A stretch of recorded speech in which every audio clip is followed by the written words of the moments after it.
শুভ সকালে আর একটি নতুন ফেসবুক ব্লগে সবাইকে স্বাগত। তো আমারও বেরিয়ে পড়লাম এই প্রচণ্ড গরমে পাহাড়ে ঘুরতে, কে না ভালোবাসে। তাই আমিও বেরিয়ে পড়লাম।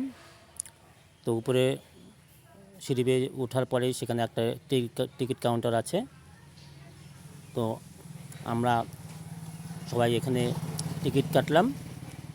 টিকিট কাটার পর এখানে আমাদের যত ব্যাগ ছিল সেখানে রেখে দিয়ে উপরের দিকে যাচ্ছি। সেই সুবিশাল উঁচু পাহাড়, তার মধ্যে আবার গাছ, যেন প্রকৃতির সমস্ত সৌন্দর্য এখানে ফুটে উঠেছে।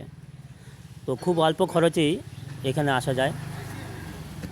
তোমাদের যার যার জায়গাটি ভালো লেগেছে তোমরা অবশ্যই কমেন্ট করে বলবে, এবং তোমরাও ইচ্ছে করলে এই জায়গাটায় খুব অল্প খরচের মধ্যেই আসতে পারো এবং জায়গাটি দেখে যেতে পারো। আজ আমরা খুবই ভাগ্যবান যে প্রতিদিনই এখানে বৃষ্টিপাত হয়, তো আজকে হয়নি।